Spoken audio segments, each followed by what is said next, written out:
എടാ ഈ സുഗതെന്ന് പറയണ ജോലിസിനെ പറ്റി നിങ്ങൾക്ക് അറിയാത്തത് കൊണ്ടാണ്. അയാൾ മഹാസിദ്ധനായിട്ടുള്ള മനുഷ്യനാണ്. എത്രയോ ആളുകളുടെ ജീവിതത്തിൽ പ്രവചനങ്ങൾ നടത്തിയിട്ടില്ലേ? അതൊക്കെ അച്ചട്ടാ. അയാൾ പറയണ കാര്യങ്ങൾ നമ്മളിവിടെ നടത്തണം. അതാ ഞാൻ ഈ പറയണത്. അപ്പൊ അത് മാത്രം കേൾക്കില്ല. എത്ര കാലമായി ഈ അന്ധവിശ്വാസത്തിന്റെ പുറകെ നടക്കാൻ തുടങ്ങിയിട്ട്. എന്തോരം ജ്യോത്സ്യന്മാര് പറഞ്ഞ എന്തെല്ലാം പൂജകൾ ഇവിടെ നടത്തി. വല്ല ഗുണം ഉണ്ടായിട്ടുണ്ടാ? എൻ്റെ പ്യാരി, നിനക്കങ്ങനെ പലതും പറയാം. ജീവിതം പോയത് എൻ്റെ ആണല്ലോ. എൻ്റെ പ്രായത്തിലുള്ളവരൊക്കെ കല്യാണം കഴിഞ്ഞ് കുട്ടികളായിട്ട് എൻ്റെ മുമ്പ് കൂടെ പോകുമ്പം ഞാൻ അനുഭവിക്കുന്ന വിഷമമുണ്ടല്ലോ. പിന്നെ അച്ഛൻ പറയണൊരു കാര്യമുണ്ട്, ഒന്നുമില്ലാതെന്ന് അച്ഛൻ ഒന്നും പറയില്ല. ചേട്ടന് പെണ്ണ് കിട്ടാത്തത് ചേട്ടൻ്റെ തന്നെ കുഴപ്പമാണ്. എനിക്ക് കല്യാണം കഴിക്കണമെന്ന് തോന്നിയപ്പോൾ ഞാൻ ഇഷ്ടപ്പെട്ട ഒരു പെണ്ണിനെ വിളിച്ചുകൊണ്ട് വന്ന്. ചേട്ടൻ അച്ഛൻ്റെ വാക്കും കേട്ടിട്ട് പൊരുത്തവും ജാതകവും സമയവും മുഹൂർത്തവും ഒക്കെ നോക്കി നടക്കല്ലേ. അതിന്റെ പുറകെ പോയാൽ മരിച്ചാലും മൂക്കി പല്ലു വന്നാലും നിങ്ങൾക്ക് പെണ്ണ് കിട്ടാൻ പോണില്ല. നീ കല്യാണം കഴിച്ചത് കേരളത്തിൽ ഇപ്പൊ നീ വല്ലാതെ വളമ്പണ്ട. നീ കല്യാണം കഴിച്ചു, എന്നിട്ട് ഇപ്പൊ എന്തുണ്ടായി? എന്താ കുഴപ്പമുണ്ടായത്? എന്താ കുഴപ്പമുണ്ടായത്? എവിടെടാ ജീവിതം? ഭാര്യ ലണ്ടനില്, നീ ഇവിടെ. അതന്നെ. അവളവിടെ ലണ്ടനിൽ നേഴ്സാണ്. ലക്ഷക്കണക്കിന് രൂപ ശമ്പളമുണ്ട്. അവള് പൈസ അഴിച്ചു തന്നോണ്ടാണ് ഇവിടെ എല്ലാരും വെട്ടി വിഴുങ്ങി തിന്നണത്. പൈസ ഉണ്ടായാ മതി, ജീവിതമില്ല. ജീവിതം ഞാൻ കുറെ കഴിഞ്ഞ് അങ്ങോട്ട് പോകും അവളുടെ കൂടെ. എന്താ പോവും? എന്തേ? നിന്നെ വിട്ടിട്ട് വേണ്ടേ? ആര് വിട്ടിട്ട്? എടാ, ആത്മാക്കൾ അലഞ്ഞു തിരിഞ്ഞ് നടക്കുകയാണെ അവര് വിടില്ല. പിന്നെ ആത്മാക്കളല്ലേ എനിക്ക് വിസ അടിക്കണം ലണ്ടനിലേക്ക്. ഈ തല തെറിച്ചവരെ എന്തെങ്കിലും പറയട്ടെ, പക്ഷെ സുഗതം പറഞ്ഞ സംഗതി നമ്മൾ നടത്തണം. ആത്മാക്കൾ മുഴുവൻ അലഞ്ഞു തിരിഞ്ഞ് ഇങ്ങനെ നടക്കുക. അവർക്ക് പൂജയും കിട്ടണില്ല, വെള്ളവും കിട്ടണില്ല, ഒരു കുന്തവും കിട്ടണില്ല ഈ തറവാട്ടിൽ നിന്ന്. അതിൽ പ്രധാന അച്ഛനാന്നാ പറയുന്നത്, മുത്തച്ഛനെ. മുത്തച്ഛനായിരിക്കുള്ളൂ. മുത്തച്ഛൻ ജീവിച്ചിരുന്നപ്പോ എന്തായിരുന്നു കോള്? ഇവിടെ പറഞ്ഞു കേട്ടിട്ടില്ലേ? ഉള്ളാണ്ട കേസും കുട്ടീശ്വരവും നടത്തി ഉള്ള സമ്പത്തും സ്വത്തും മുഴുവൻ നശിപ്പിച്ച് ഇവിടെയും സമാധാനം തന്നിട്ടില്ല. ഇപ്പൊ മരിച്ചാലും സമാധാനം തരൂലെന്ന് പറഞ്ഞാ. അതേ, മുത്തച്ഛൻ വെള്ളം കുടിക്കാതെ നടക്കണേ ആ കുളത്തില് കല്ല് കെട്ടി താത്തിയിട്. ആവശ്യത്തിന് വെള്ളം കുടിക്കട്ടെ, അല്ലാതെ ഇവിടെ പൂജ നടത്തിയിട്ട് കാര്യമില്ല. നീ ഇപ്പൊ ഇങ്ങനെയൊക്കെ പറയണത് ആരുടെ ധൈര്യത്തിലാണെന്ന് എനിക്കറിയാം.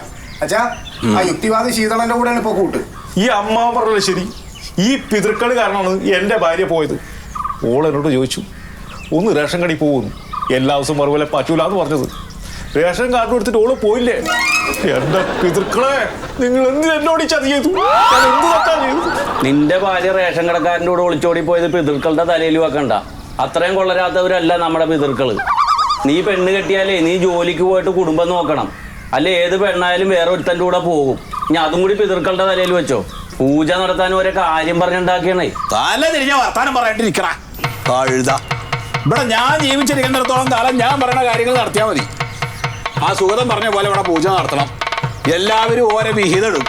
ഒരു വിഹിതം നീയും കൊടുക്കണം. ഞാൻ കൊടുക്കൂല. അതാ കൊടുക്കില്ലാതെ? ഈ പൂജ നടത്താൻ വേണ്ടി 10 പൈസ ഞാൻ കൊടുക്കൂല. പറയുന്നത് അച്ഛാ, അവന്റെ പൈസ കൂടെ ഞാൻ തരാം അച്ഛാ. നമുക്ക് പൂജ മുടക്കണ്ട. അതെ, ഞാൻ കട്ടിട്ടെങ്കിൽ മോഷ്ടിച്ചെങ്കും ഞാൻ എടുക്കും. എന്റെ ഓളെ എനിക്ക് വരണം. ഇത് കൊണ്ടല്ലോ. അച്ഛന് മരുന്ന് മേടിക്കണമെങ്കിലോ ഭക്ഷണോ ഞാൻ ആവശ്യത്തിന് മേടിച്ചു തരാം. ഈ ജാതി കസരത്തിന് എന്റെ അടുത്ത് 10 പൈസ കിട്ടൂല. നിങ്ങൾ പൂജ നടത്തേ, ആവാഹിക്കേ, പിടിച്ചു കെട്ടേ, എന്തേലും ചെയ്യും. പ്രേതങ്ങൾ അലഞ്ഞിരിഞ്ഞ് കിടക്കണമെന്നാണോ പറയുന്നത്? അതേ മന്മത, ആ തല തിരിഞ്ഞവൻ എന്തെങ്കിലും പറയട്ടെ, അത് നോക്കണ്ട. പൂജ എന്തായാലും നടത്തണം. നടത്താച്ച.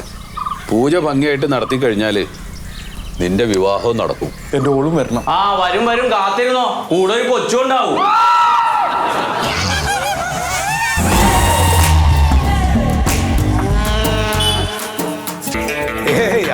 ചീള് കേസ് പിള്ളേര്.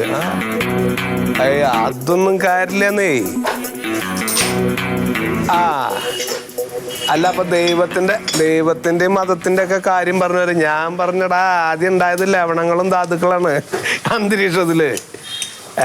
അതും കഴിഞ്ഞിട്ട് കോടാനുകോടി വർഷങ്ങൾക്ക് ശേഷമാണ് ഇത് സാധനം ഒന്ന് തണുത്തുറയണേ. അപ്പോഴും ഉണ്ടായിരുന്നു ഇവിടെ. അത് കഴിഞ്ഞിട്ട് പായലുണ്ടായതെന്ന് പറഞ്ഞു ഞാൻ.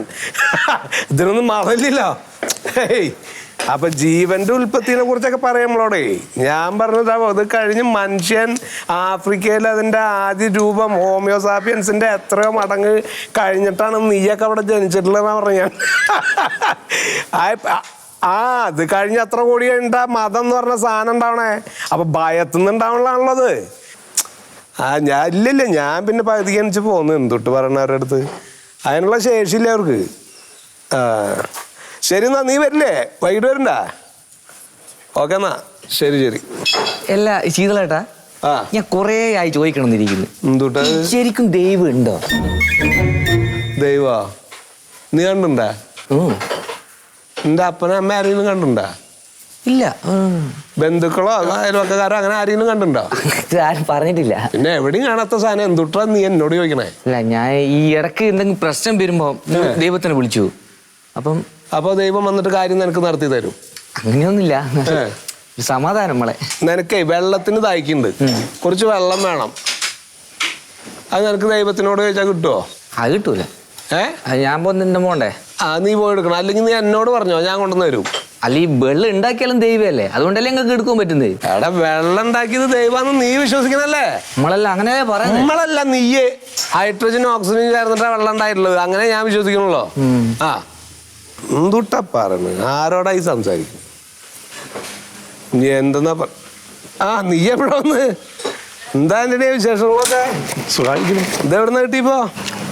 അയക്കണ്ട, എനിക്ക് വേണ്ട. കഴിച്ചോ. ആ ശീതളേട്ടാ, എന്താ പേര്? എവിടെയാണ്? ഞാനേ ജംഗ്ഷനിൽ പോയി നോക്കിയപ്പോ ഇങ്ങോട്ട് പോന്നു പറഞ്ഞു. നിന്നെ കാണണല്ലോ 2 ദിവസമായിട്ട്. ഒന്നും പറയണ്ട ശീതളേട്ടാ, വീട്ടിൽ എല്ലാവർക്കും മുതുഭ്രാന്താണെന്നേ. എന്തേ? ആ സുഗതൻ ജോത്സ്യനെ പോയി അച്ഛൻ കണ്ട്. മൂത്തേട്ടന്റെ കല്യാണം നടക്കണല്ലോ സമയത്ത്. അപ്പൊ നമ്മുടെ കാരണന്മാരൊക്കെ ഗതി കിട്ടാതെ വെള്ളം കിട്ടാതെ കറങ്ങിടക്കുകയാണ്. അവർക്ക് തൃപ്തി ഇല്ലാഞ്ഞിട്ടായിട്ട് അത്ര മന്മഥന്റെ കല്യാണം നടക്കാത്തത്. കാരണന്മാരൊക്കെ ഏതെങ്കിലും മരുഭൂമിയിലാവും ചിലപ്പോ വെള്ളം കിട്ടാതെ പറയണ. ഞാനത് പറയാൻ നേരത്ത് നീ തലവെട്ടി വർത്താനം പറയണതും അതിന്റെ ശാപമാണെന്ന് പറയണ.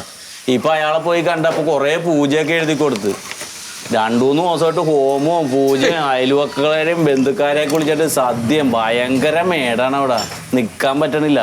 ഇപ്പൊ 1.5 ലക്ഷം രൂപ കഴിഞ്ഞ്. 1.5 ലക്ഷോ? അതുകൊണ്ടൊന്നും നിൽക്കൂല സംഭവം. അവരെല്ലാവരും കൂടി കൂട്ടി പിടിച്ചിട്ട് ഒരു മൂലക്ക് ഇരുത്തണം അത്രേ. അപ്പൊ ഇപ്പൊ 3-4 പേരൊക്കെ അച്ഛന്റെ മുത്തച്ഛന്മാരെയൊക്കെ മരിച്ചുപോയവരാ, ആത്മാക്കള്.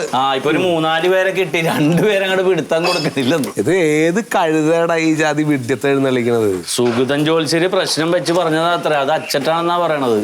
സുഗതൻ ജോത്സ്യം പറഞ്ഞാണെങ്കിൽ അത് കാര്യം ശരിയായിക്കോട്ടാ. അതെ, ചുട്ടായിരിക്കും. അത് എനിക്ക് അനുഭവം ഉണ്ട്. എന്താ നിന്റെ അനുഭവം? അതായത് ഈ സുഗതൻ ജോത്സ്യനായിട്ട് എനിക്ക് യാതൊരു പരിചയമില്ല. ഒരു ദിവസം ഞങ്ങൾ നേരിടുന്നവർ കണ്ടപ്പോ ആളെടുത്ത് ചോദിക്കുക, നന്നായി ഭക്ഷണം കഴിക്കലാണെന്ന്. ഞാൻ ഞെട്ടിപ്പോയി. എന്നാ ഞാനൊരു കാര്യം നിന്നോട് ചോദിക്കട്ടെ ആന്റണിയെ? ചോദിക്കാം. നിനക്ക് ഈ ദഹനക്കേടിന്റെ അസുഖം നല്ലോണം ഉണ്ടാവാറില്ലേ ഇടയ്ക്ക്? ഇല്ലേ? അതേപോലെ നല്ലോണം ഇങ്ങനെ എപ്പോഴും വെറുതെ ഇരിക്കുമ്പോ ഇങ്ങനെ ഉറക്കം തൂങ്ങാറില്ലേ നീ? അല്ല, എങ്ങനെ മനസ്സിലായി? ജോത്സ്യം പഠിച്ചിട്ടുണ്ടാ? ആന്റണിയെ, ഇത് മനസ്സിലാക്കാൻ ഒരു യുക്തിബോധം ഉണ്ടായാ മതി. അതായത് നീ ഇങ്ങനെ 24 മണിക്കൂറും തിന്നണ ആൾക്ക് ദഹനക്കേട് എന്തായാലും ഉണ്ടാവും. അങ്ങനെ ഭക്ഷണം കഴിക്കുന്ന ആൾക്ക് ഇടയ്ക്ക് ഉറക്കം തൂങ്ങലും ഉണ്ടാവും. അല്ല എന്തിനപ്പോ അത് എന്നോട് പറയണത്? നീ ജോത്സ്യരെ വിശ്വസിച്ചതാ നല്ലത്.